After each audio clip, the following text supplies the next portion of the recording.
Good morning and welcome to this devotion for today, Friday, the end of the week, the final day in Advent 3, and also the final day for my devotions for this year. I must say it has been a tremendous joy sharing with you from day to day, going through the various times and seasons of our church's calendar, and really having an opportunity to be with you and to share thoughts with you.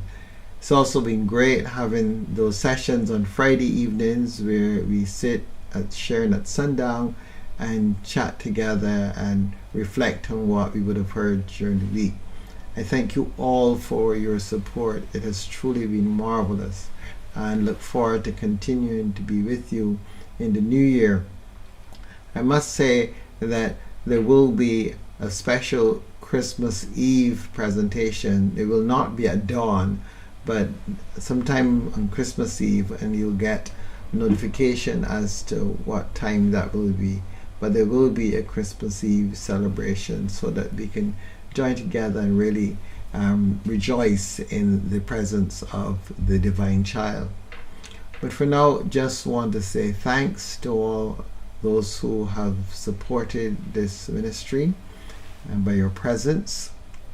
Of course, the college continues to encourage persons to offer some donations towards this ministry.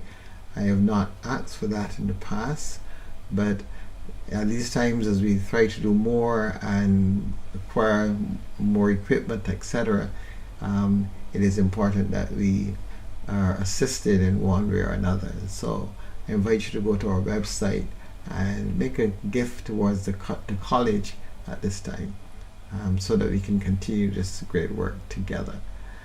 So we turn our attention now to today as we explore our reading for today. But before we do so, we want to be able to just have a few moments of meditative sit so that we can just bring ourselves into that space where we can be at one, where we can truly connect with each other, taking a deep breath and bringing all that light and life from each other in, and expending all that is of no longer use to us to be recycled and to be made into something else so that we can again receive from it, bringing our attention into our heart space and giving thanks for all that we have received through this year,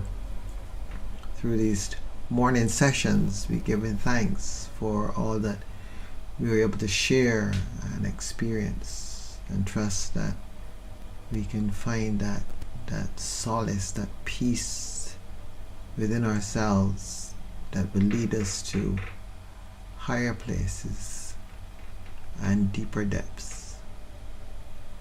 So we breathe deeply and we bring our attention into our hearts, feeling the energy of our hearts. And in this final session, I want you to reach out and offer your hands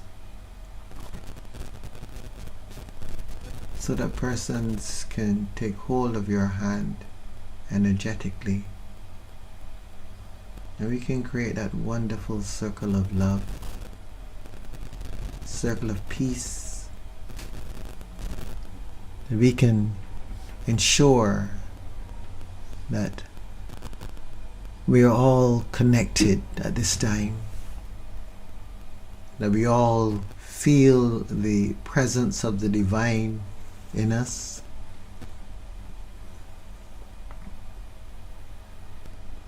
and let's send that love now out.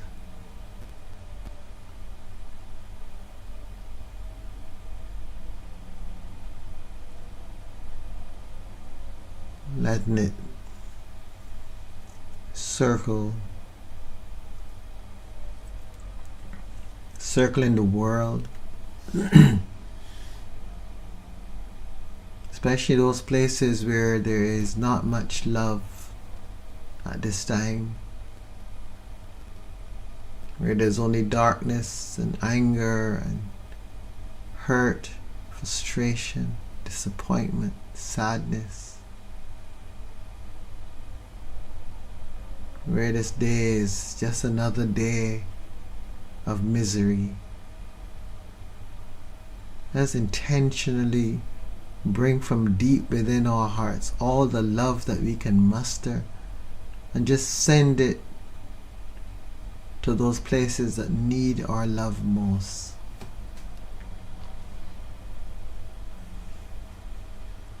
Trusting that it will be received.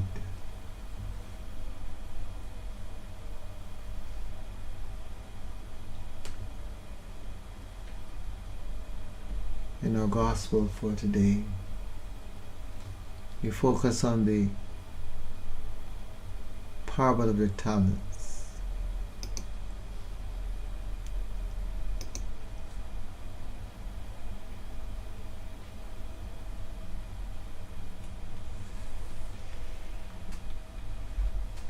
Jesus said, "For it is as if a man going on a journey summoned his slaves and entrusted his property to them. To one he gave 5 talents, to another 2, to another 1, to each according to his ability. Then he went away. The one who had received the 5 talents went off at once and traded with them and made 5 more talents. In the same way, the one who had the 2 talents made 2 more talents. But the one who had received the 1 talent went off and dug a hole in the ground and hid his master's money. After a long time, the master of those slaves came and settled accounts with them. Then the one who had received the 5 talents came forward, bringing 5 more talents, saying, 'Master, you handed over to me 5 talents. See, I have made 5 more talents.' His master said to him, 'Well done, good and trustworthy slave. You have been trustworthy in a few things. I will put you in charge of many things. Enter into the joy of your master.' And the one with the 2 talents also came forward, saying, 'Master, you handed over to me 2 talents. See, I have made 2 more talents.' His master said to him, 'Well done, good and trustworthy slave. You have been trustworthy in a few things. I will put you in charge of many things. Enter into the joy of your master.' Then the one who had received the 1 talent also came forward, saying, 'Master, I knew you to be a harsh man, reaping where you did not sow and gathering where you did not scatter seed. So I was afraid, and I went and hid your talent in the ground. Here, you have what is yours.' But his master replied, 'You wicked and lazy slave. You knew, did you, that I reap where I did not sow and gather where I did not scatter?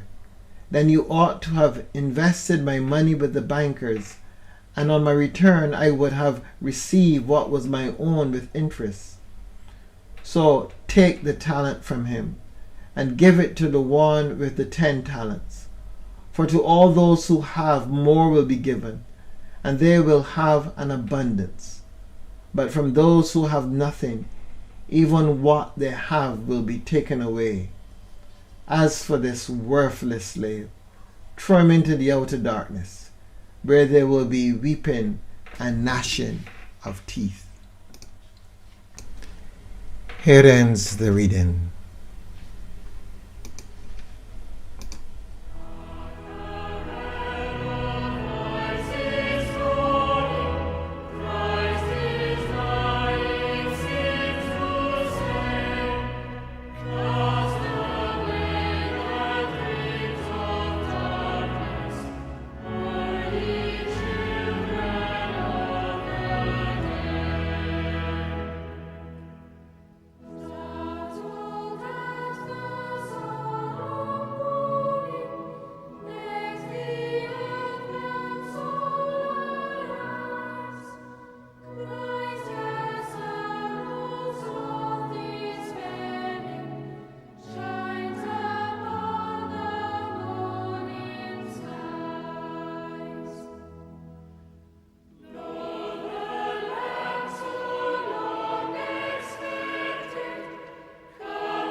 So we have once again the parable of the talents as we bring our time to a close.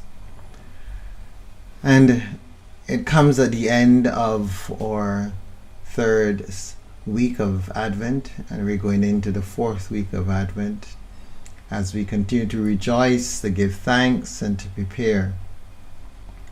And as we reflect on this passage this morning, I want us to really give some thought to not so much readiness at this stage, but our utilizing of what we have. Clearly, the parable asks us to look at how we have been using the gifts that we have. I'm sure that not one of us would even dream to imagine that we have buried our gift. We would not agree to that. We would not be so keen on accepting that as the conclusion. But maybe we need to look at that and find out not so much the literal sense of burying one's gift, but at the same time, to what extent have we put it to good use? And even more importantly, what is that gift? Or what are those gifts? What is it that the good Lord has given to us? What is our intention in being in this world? What have we come for? In a few days we will celebrate the birth of the Christ child. And we know from all the message of the angels, we know from the various narratives that we have in Scripture, we know what his purpose was. We know that he fulfilled his purpose. And we say that we are followers of his, that we are seeking to follow the path that he has led. And the path that he has led is the path of fulfilling one's purpose, of taking the gift that was given and allowing it to expand. We live in a world that is forever expanding, becoming more. And so when you hear the parable of the talents, you hear that as well. You hear the expansion. I have 5, I get 5 more. I have 2, I get 2 more. Where it falls down is I have 1, I give you back the 1. That is not how this world is. This world is forever expanding. It isn't staying still. To stay still is to go nowhere, to accomplish nothing. So as the owner or the master said to the slave, it's not enough to just give me back my money, give me back my talent.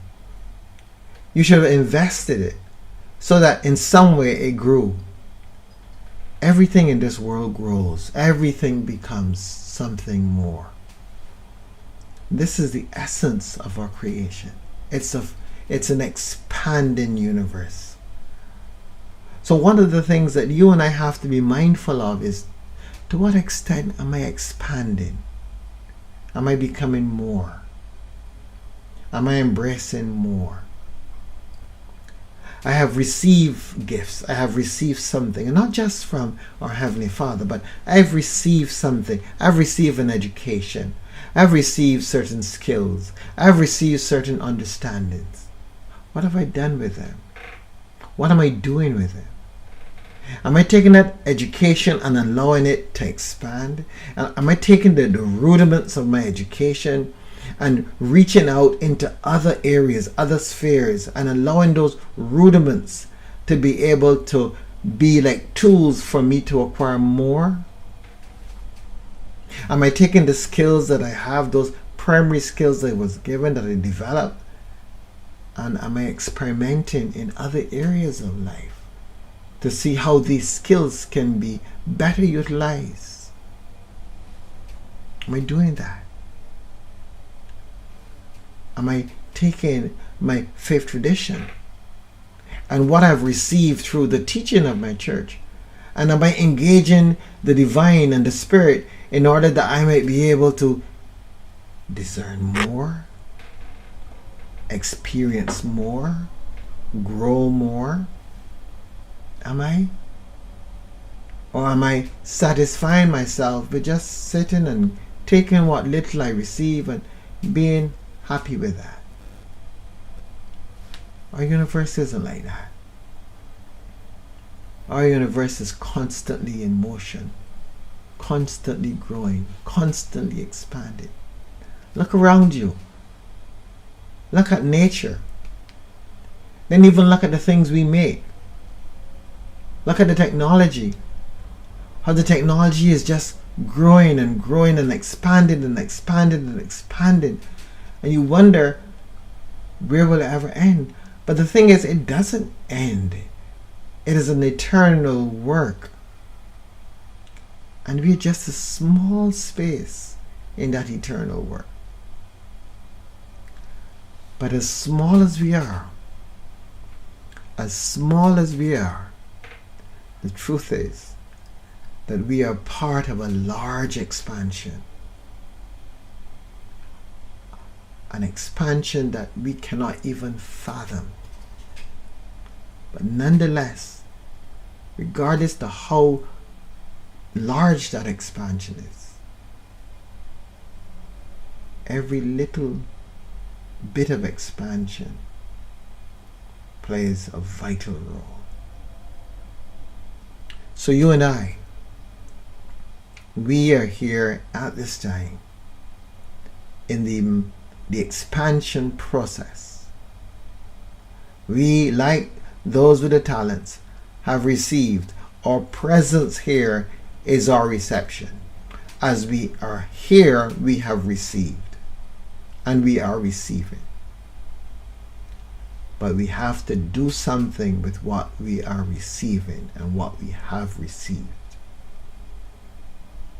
We have to allow it to participate in the natural process of creation, to expand and to become more. There is no shutting down. I know in our earthly experience we talk about retirement, and it is even funny sometimes because persons are saying in recent times that they're busier now in retirement than when they were at work. And in reality, that speaks the truth, because that says that you are expanding, you are doing more, you are growing, and that is how it should be. Retirement shouldn't be a shutting down. Yes, we may come to the end of a phase. Yes, we may come to the end of a particular type of work that we're doing. But that work that we were doing at retirement isn't where we started. We would have started at a lower stage, and we would have grown to that space. When that is finished, it just puts us at the beginning of something greater, something more. Life is a continuum. Don't shut down. Don't bury it. Don't stagnate. But keep growing. And if you find yourself in the company of persons that aren't allowing you to grow, perhaps it's time to move on. Because that's why all of us are here. Notice that the slave that buried his talent did not have an influence on the other slaves. They didn't bury theirs because he was burying his. They didn't buy into his rhetoric. They took what they got and they went and they made what they made. Each one of us is responsible for him or herself, for his growth or her growth, for his expansion or her expansion. Each one of us. Don't look at the other person, but do your work and allow yourself the opportunity to grow as God would intend you to grow, because that's where it is all going to end up, with us growing, becoming, doing something more with our lives, doing something more with all that we have received, so we can hear that wonderful statement, well done, the trustworthy slave, trustworthy. Enter the joy. Enter the joy. And we're just getting ready for Christmas. And we always talk about joy at Christmas. So enter the joy of your master. That's where you want to be. You want to enter the joy. It's like a stream, something going down a stream. And you can be distracted and led off into a side track. But that side track is going nowhere. It slows down, it stops. So you don't want to be there. You want to be in the stream, in the flow, in the joy of your master, in the joy of your God. So stay in the stream. Allow for the passage, allow for the growth, allow for the becoming, allow for the expansion. And stay in the mainstream so that you may be in the joy of your Lord. Blessed be the one who hears such words and does them. That one will find favor with God.